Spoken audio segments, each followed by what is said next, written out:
Hey, Fallen Graphic fan, Zach here. I'm going to do some YouTube videos coming up just to show you guys how we do some things behind the scenes in house here.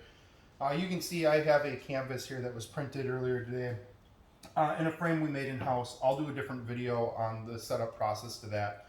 But what I'm going to show you right now is just how we hand wrap our canvases in house. So the first thing I do once I have this canvas printed is I actually take a ruler and an X-Acto blade. Now I know some people are gonna be like, Zach, you should be wearing gloves. I wash my hands before I do the canvas, so it's not really an issue. Some people do prefer to wear gloves. It's just personal preference. But all I'm gonna do is I'm gonna take and I'm gonna trim this banner down to size, just cutting along right on the edges of this canvas. Ultimately just removing the white background.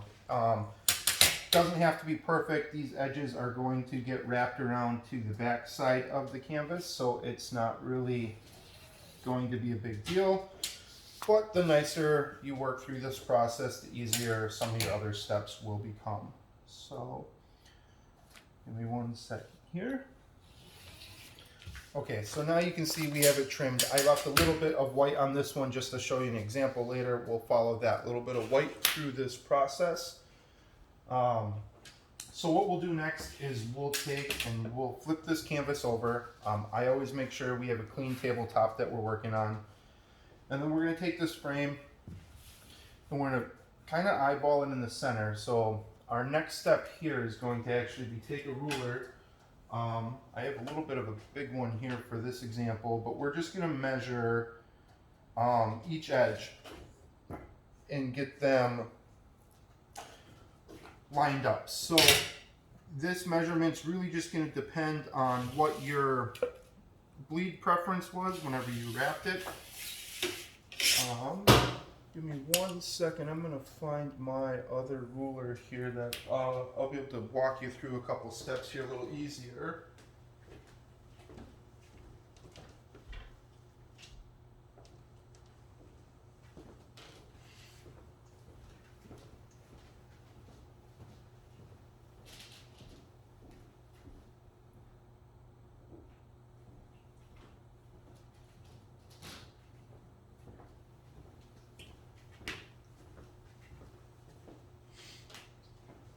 Okay, so I'll kind of keep peeking around, but I think that ruler may actually be downstairs, so I'm not going to run down and grab that right now.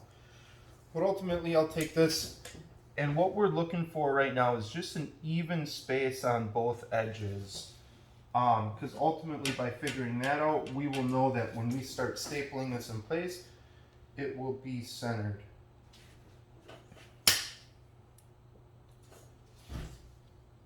So I actually used a 2.5 inch bleed for this picture because we are using a little bit of a thicker frame. I do offer a little bit thinner frame too, but for this canvas here, we are actually going to be using the thicker one. So from here, the first thing I'll do is I'll take an edge and I'll pull it tight, put a staple in it, then I'll go directly across,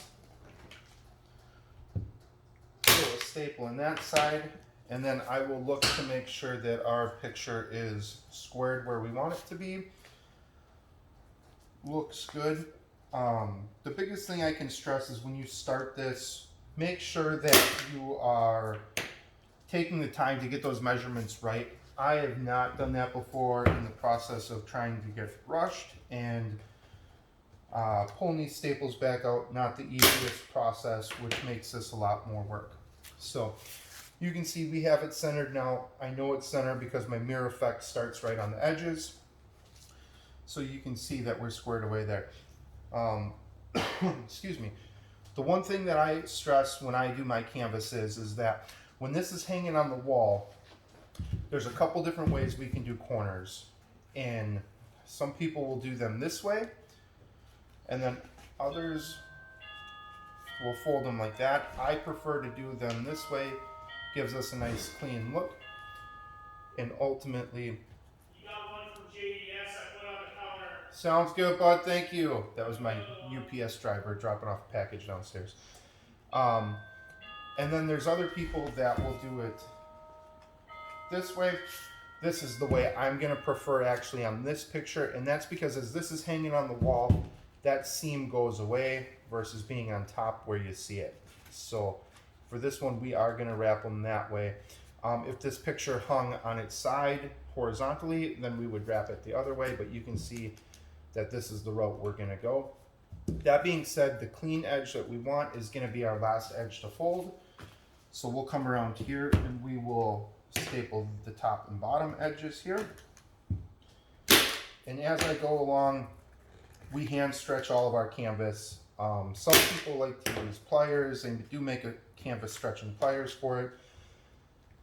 They work okay, but I always felt that if I'm working with the material directly, then I get a better look in the end and ultimately just have more control over this material as I go along. So we'll do our top and our bottom edge. Just hand stretching it as we go.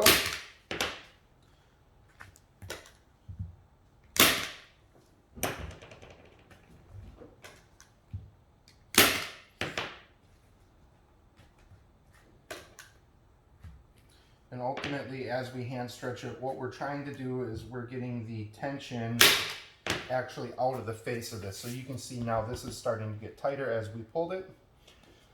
So now we'll go to our corners. We explained a little bit about those before, but what we do here is we take this, we fold this edge down, and then we get this, we'll feed this back out here a little bit, and we'll get that so it's going to lay nice and flat. We'll do the same thing on this edge, get it so it lays nice and flat, and then we'll come and we'll staple this edge here.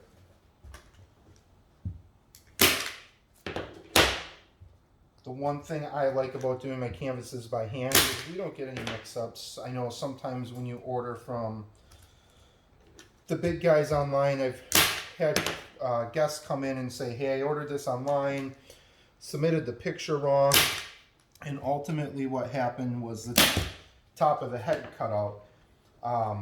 No offense to the big guys, but since they are a completely automated system, there's not really anybody around to catch those problems. So we like to keep these done by hand, giving us the look we want and ultimately the satisfaction and quality that we have come accustomed to here. So same thing, we're going to fold these edges so that they'll give us a nice clean look there. Same thing on this edge. And then we'll take and we will hand stretch this final edge.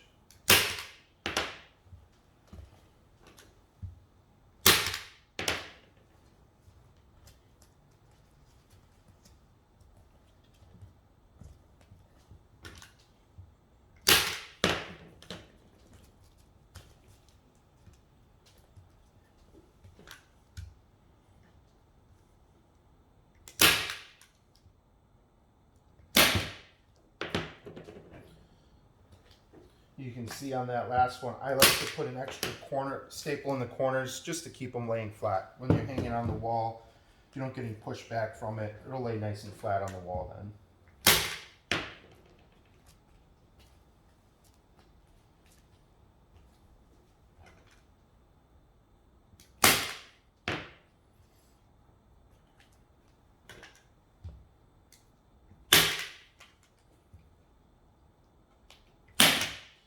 So that's pretty simple. First couple times you guys do it, it may take a little longer, but ultimately here you can see we have nice corners on it, nice finish quality. And this, whenever we go to hang it on the wall, is gonna hang flat. We're not gonna have issues there.